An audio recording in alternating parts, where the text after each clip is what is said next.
तो सिंपली क्या हो रहा है कि हमारा टॉपिक कल हो गया था कोशिका के प्रकार। तो कोशिका के प्रकार आप जान चुके हो। आज हमें जानना है कि कोशिका की संख्या, पहला। और क्या जानना है? कोशिका की आकृति। और क्या जानना है? कोशिका के संख्या हो गया, आकृति और यस साइज। कोशिका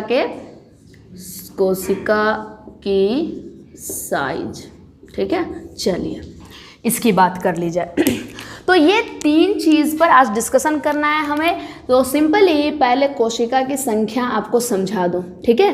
कोशिका की संख्या की अगर बात की जाए ना, तो संख्या को आप किसी भी जीव में गिन नहीं सकते, ठीक है। आप बोलोगे कि मुझ में 10 कोशिका है, मुझ में अरबों कोशिका है, उसमें 1 लाख कोशिका है, उसमें 10 ही कोशिका, उसमें 5 ही कोशिका है, ये संभव नहीं है। आप ये नहीं कह सकते, ठीक है। आप ऐसा नहीं बोल सकते कि किसके शरीर में कितनी कोशिकाएं हैं, ठीक है। सिर्फ आप कह सकते हो एक कोशिकीय जीव और बहुकोशिकीय जीव, उससे ज़्यादा आप संख्या कितनी होगी ये नहीं बोल सकते। तो फिर यहाँ संख्या की बात क्यों उठी? सिंपली वो भी मैं बता रही हूँ। पहले क्या होगा कि अगर कोई जीव एक ही कोशिका का बना हुआ है, सिर्फ एक कोशिका का, एक ही कोशिका का जीव है, तो उसको क्या बोलोगे? एक कोशिकीय, ठीक है। एक कोशिकीय जीव है। और एक से अधिक कोशिका का अगर बना हुआ है, एक से अधिक कोशिका का जीव अगर है तो क्या बोलोगे उसको? बहुकोशिकीय, ठीक है। तो जब एक से अधिक कोशिका का हो तो वो बहुकोशिकीय कहलाएगा। जब सिर्फ एक ही कोशिका का जीव हो तो वो एक कोशिकीय कहलाएगा। तो ये संख्या क्या हो रही है यहाँ पर कि कोई जीव जो सिर्फ एक ही कोशिका का है वो एक कोशिकीय, एक से ज़्यादा है तो बहुकोशिकीय। लेकिन बात यहाँ पर आती है कि अगर बहुकोशिकीय जीव है तो उसमें कितनी कोशिकाएं होंगी, किसमें 10 होगा, किसमें 5 होगा, किसमें लाखों होंगे, ये चीज़ आप गिनती करके नहीं बता सकते, ठीक है। सिर्फ उसकी साइज देख करके आप कम और ज़्यादा बोल सकते हो, लेकिन ये नहीं बोल सकते कि इसमें 1 लाख है, इसमें 10 लाख है, ऐसा आप नहीं बोल सकते, ठीक है। साइज देख के कहने का मतलब क्या है? सिंपली एक छोटी सी बिल्ली है और एक बड़ा सा कुत्ता है, ओके। तो छोटी सी बिल्ली है तो उस बिल्ली में कोशिका की संख्या कम है, और बड़ा सा कुत्ता घर पर है तो उसमें कोशिका की संख्या ज़्यादा है। साइज अगर बड़ी है तो कोशिका की संख्या ज़्यादा होगी, साइज अगर छोटी है तो कोशिका की संख्या कम होगी। मैं हूँ, आप हो, एक जिस साइज के, एक जो जनरल साइज होनी चाहिए, जनरल हाइट जो हमारी होनी चाहिए उस हिसाब से, और चूहे में अगर कंपैरिजन करोगे, दोनों के बीच अगर तुलना करोगे तो चूहा में कोशिका की संख्या कम होगी और इंसानों में कोशिका की संख्या ज़्यादा होगी, ठीक है। तो आप एग्जैक्ट एकदम पक्का ये नहीं बोल सकते कि कोशिका की संख्या कितनी होगी। सिर्फ आप बोल सकते हो अगर कोई छोटा जीव है तो उसमें कम संख्या होगी, कोई अगर बड़ा जीव है, अगर बड़ा जीव है तो उसमें ज़्यादा संख्या होगी। बस यही फर्क है और कुछ नहीं, ठीक है। ये बात है संख्या के लिए। क्लियर? चलिए आगे देखिए। कोशिका की अगर आकृति की बात की जाए, ठीक है, यहाँ कोशिका की आकृति लिखी हुई है। पहला आपका कोशिका की संख्या थी, दूसरा कोशिका की आकृति। कोशिका की आकृति भिन्न भिन्न प्रकार की होती है, सारी की सारी कोशिकाएं एक जैसी नहीं होती है, ठीक है। तरह तरह की कोशिकाओं की आकृति होती है, क्या क्या हो सकती है वो सब मैं भी यहाँ बनाकर आपको दिखाऊंगी। लेकिन यहाँ बात ये है कि कोशिका की आकृति कितने प्रकार की है, ऐसे आप नहीं लिख सकते कि 10 प्रकार है, 20 प्रकार है, 50 प्रकार है, 50 तरह की आकृति है, ये नहीं बोल सकते, क्योंकि तरह तरह की आकृतियाँ होती है। एग्जैक्टली एकदम पक्का पक्का इतने ही प्रकार का है वो चीज़ आप नहीं बता सकते, ठीक है। जनरली क्या होता है कि कोशिका की जो आकृति होती है ना वो गोल हो सकती है, ठीक है, पहला पॉइंट। दूसरा, वो घुमावदार हो सकती है, घुमावदार। अब ये क्या है वो मैं इसके बगल में बना भी दूंगी ताकि और भी अच्छे तरीके से एकदम ब्रेन में आपका क्लियर बन जाए कि घुमावदार कहने का क्या मतलब हुआ, ठीक है। एक गोल भी हो सकता है, घुमावदार भी हो सकता है, और क्या है वो और पॉलीहेड्रल एक कहलाता है, पॉलीहेड्रल। अब ये क्या है ये भी मैं समझाऊंगी। पॉलीहेड्रल भी कहलाता है। एक एलोंगेटेड यानी लंबा जैसी भी आकृति होती है, लंबा जैसा भी होता है। तरह तरह की कोशिकाएं होती है, तरह तरह की कोशिका की आकृति होती है, ठीक है। जैसे कि बहुत सारे जीव इस पृथ्वी पे पल रहे, सिर्फ इंसान ही नहीं है। आप अपने आप को एक इंसान समझते हो और वाकई आप इंसान हो भी, ठीक है, समझते नहीं हो, आप इंसान हो भी, ठीक है। तो आप इंसान समझ के ही सारी चीज़ों को समझने की कोशिश करते हो, लेकिन थोड़ा बहुत दूसरे जीव जंतुओं के बारे में भी ध्यान करके समझना चाहिए, ठीक है। तो यहाँ पर जितने जीव हैं सब के सब जीव तो कोशिका के ही बने हुए हैं, है ना, सब कोशिका का ही बना हुआ है। और सब जीवों में भी तरह तरह की कोशिकाएं होती है, एक ही जैसी कोशिका नहीं होती है, ठीक है। जैसे कि गोल कोशिका की अगर बात करोगे ना तो वाकई वो गोल जैसा दिखाई देगा। जैसे मैं उदाहरण भी आपको समझाती हूँ। हमारे शरीर में आरबीसी जो है क्या, लाल रक्त कोशिकाएं, लाल रक्त कोशिकाएं जो होती है ना उसको शॉर्ट में आरबीसीज, रेड ब्लड सेल्स को ही शॉर्ट में आरबीसीज कहते हैं। और ये जो लाल रक्त कोशिका होती है वो गोल आकृति होती है, ठीक है। आप पेड़ा देखे हो ना मार्केट का, ओके, कैसा होता है वो, गोल जैसा और बीच में हल्का चपटा जैसा होता है ना, लगभग वैसी ही कोशिका हमारी आरबीसीज की दिखाई देती है, ठीक है। एक तो ये इतनी छोटी सी कोशिका है कि आप खुली आंख से तो देखोगे नहीं, आपको देखना है उसको माइक्रोस्कोप को यूज करके, सूक्ष्मदर्शी का प्रयोग करके देखना है, ठीक है। सूक्ष्मदर्शी में ही ये कोशिका दिखाई देगी। और कैसे दिखाई देगी, लगेगा जैसा कोई पेड़ा है वो गोल जैसा और बीच में हल्का सा ऐसे चपटा टाइप का, ठीक है। तो ये आरबीसी जो लाल रक्त कोशिकाएं हैं ना वो गोल कोशिका होती है, ओके। और हमारे ही शरीर में एक तंत्रिका कोशिका भी है जो कि लंबी कोशिका होती है ना। तो सोचिए हमारे शरीर में लाल रक्त कोशिका गोल भी है और तंत्रिका कोशिका लंबी भी है। जब हमारे ही शरीर में इतने प्रकार की कोशिकाएं हैं तो और भी जीव जंतु में कितने प्रकार के होते होंगे, है ना, बहुत तरह तरह के होते हैं। तो सब मैं आपको एक एक करके समझाती हूँ। तो गोल कोशिका कुछ इस तरह से दिखाई देती है, जैसे उदाहरण के लिए आरबीसीज। घुमावदार की अगर बात करते हो तो घुमावदार कैसा, हल्का सा मुड़ा तुड़ा सा ऐसा, ठीक है, हल्का सा ऐसे घुमा टाइप का, मुड़ा तुड़ा सा ऐसी मुड़ी तुड़ी सी भी कोशिकाएं होती है। जैसे ज़्यादातर ऐसी कोशिका ना जीवाणु की होती है, ठीक है, जीवाणु ज़्यादातर आपको ऐसे घुमावदार तरीके से दिखाई देगा, ठीक है। तो ये ज़्यादातर इस तरीके का आपको किस में दिखाई देगा, जीवाणु में। तो ये जीवाणु हो गया उदाहरण, ठीक है। आगे देखिए पॉलीहेड्रल क्या हो गया। असल में मैं इसको जो है पॉलीहेड्रल को मैं इंग्लिश में ही लिखी हूँ, इसका हिंदी शब्द लिखें तो बहुसिरीय हो जाता है। तो बहुसिरीय मतलब बहुत तरीके का सिर जैसा, ओके, सर जैसा। तो ऐसी आकृति भी होती है कोशिकाओं की। जैसे मैं आपको ड्रॉ करके समझा दे रही हूँ, बना दूंगी चित्र, समझ में आएगा। जैसे ये मेन पार्ट जो उसका होगा वो गोल गोल जैसा होगा, लेकिन उसके साइड साइड से कुछ इस तरीके से चीज़ें निकली रहती हैं। इस टाइप की कोशिकाएं भी होती है, ठीक है, नॉट अमीबा, ठीक है, कुछ इस टाइप की भी कोशिकाएं होती है, ठीक है। तो इस तरह की कोशिकाएं पॉलीहेड्रल कोशिका कहलाती है, ओके। यहाँ जो लंबे कोशिका की बात हो रही है, अभी तो मैं बताई, इसको तंत्रिका कोशिका मान लीजिए, ठीक है। तंत्रिका कोशिका थोड़ी लंबी कोशिका दिखाई देती है, थोड़ा मैं ड्रॉ भी करके आपको दिखा दूं। तंत्रिका कोशिका कैसे बनाते हो, कुछ इस तरीके से, है ना। चलो मैं बना करके भी बता दूं।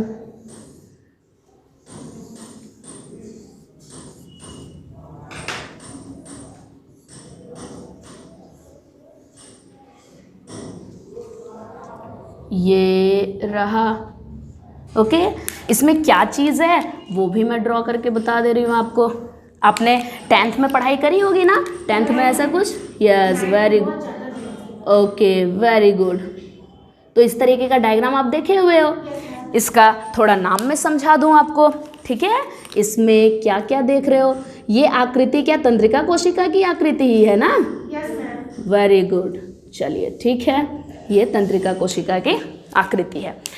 इसमें जो आप देख रहे हो, ये आगे वाला जो भाग है, ये पूरा का पूरा सेल बॉडी कहलाता है, ठीक है। ये पूरा का पूरा क्या कहलाएगा, सेल बॉडी कहलाएगा।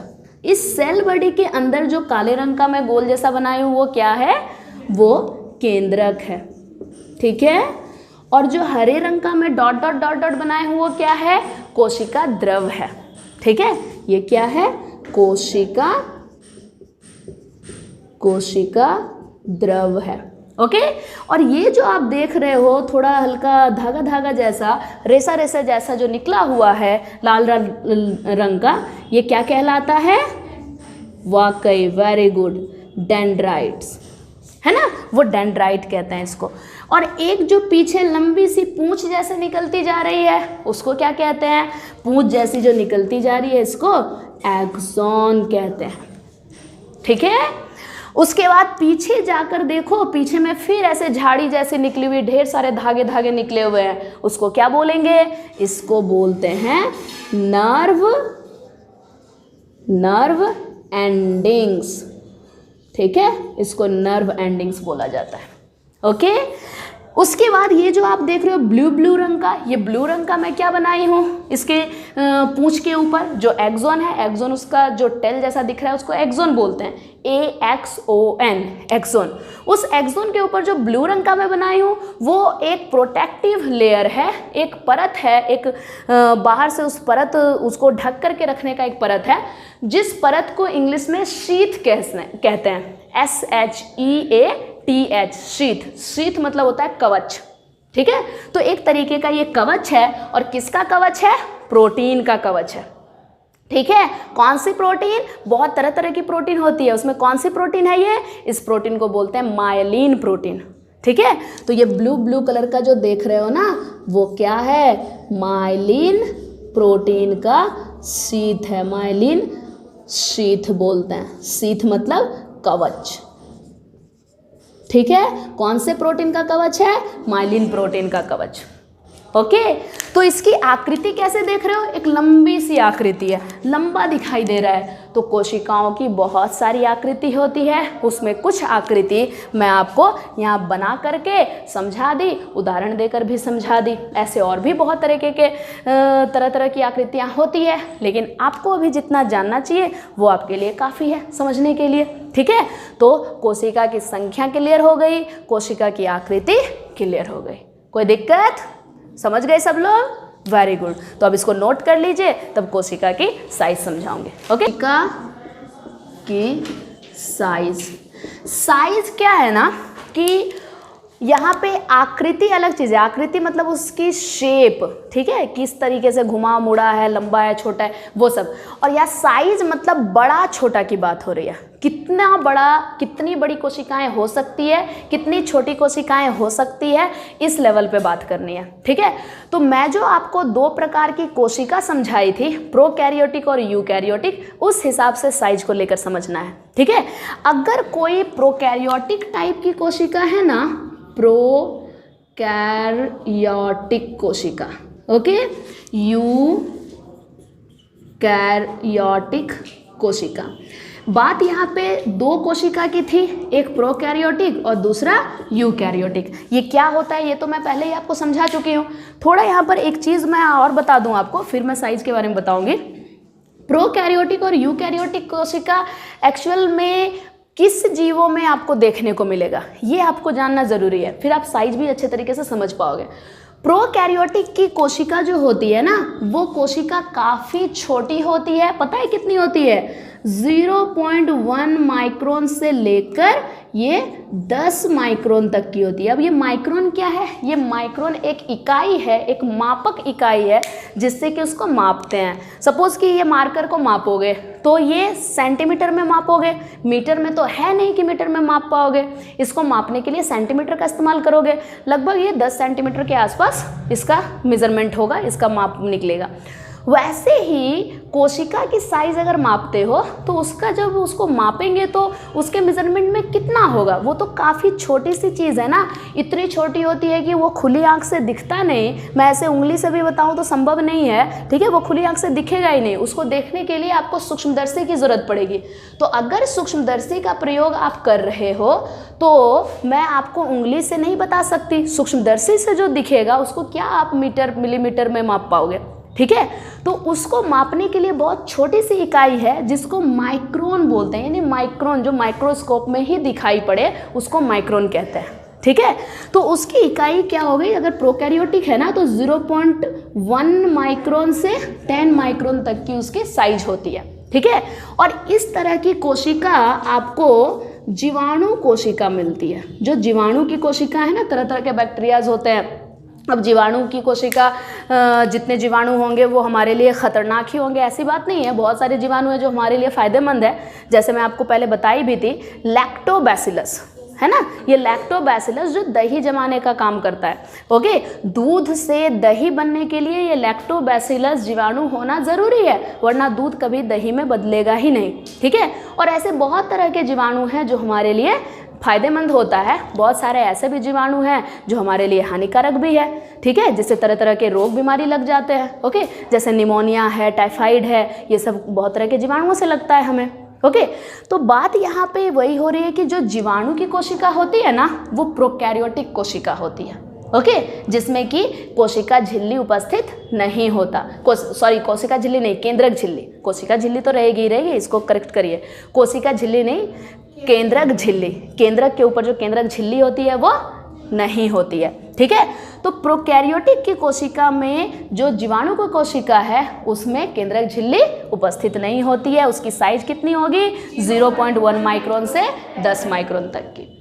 अगर आप यूकैरियोटिक कोशिका की बात करते हो तो यूकैरियोटिक की कोशिका की साइज क्या होगी पता है?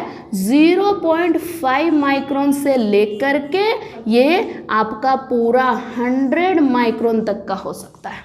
ठीक है, 100 माइक्रोन। ये 0.5 नहीं, ओनली 5 माइक्रोन से लेके 100 माइक्रोन तक का इसका साइज हो सकता है यूकैरियोटिक में। ठीक है, 5 माइक्रोन से लेकर के 100 माइक्रोन तक। अब ऐसे यूकैरियोटिक टाइप की कोशिका होती कहाँ पर है? जितने भी जीवाणु को छोड़ करके और भी जितने जीव जंतु इस पृथ्वी पर है ना, सारे के सारे जीव जो होंगे वो यूकैरियोटिक की कोशिका ही होगी। ठीक है, जैसे कि मैं उदाहरण में लिख दूँ, जो प्रोटिस्टा है, जो पादप समूह है, जो कवक समूह है, जो जंतु समूह है, ये प्रोटिस्टा समूह, पादप समूह, कवक समूह, जंतु समूह, ये जितने सारे समूह हैं जो यहाँ पर मैं लिखी, ये चारों समूह यूकैरियोटिक टाइप की कोशिका उसमें उपस्थित होती है। समझ में आई बात? किसी की यूकैरियोटिक की कोशिका 6 माइक्रोन की, किसी की 10 माइक्रोन की, किसी की 50 माइक्रोन की, तरह तरह की। मीन्स 5 माइक्रोन से लेकर के 100 माइक्रोन तक की साइज आपको मिलेगी। क्लियर? तो ये हो गई यूकैरियोटिक प्रोकैरियोटिक के साइज की बात। और ये यूकैरियोटिक कहाँ उपस्थित होगा, प्रोकैरियोटिक आपको कहाँ उपस्थित होगा। ठीक है।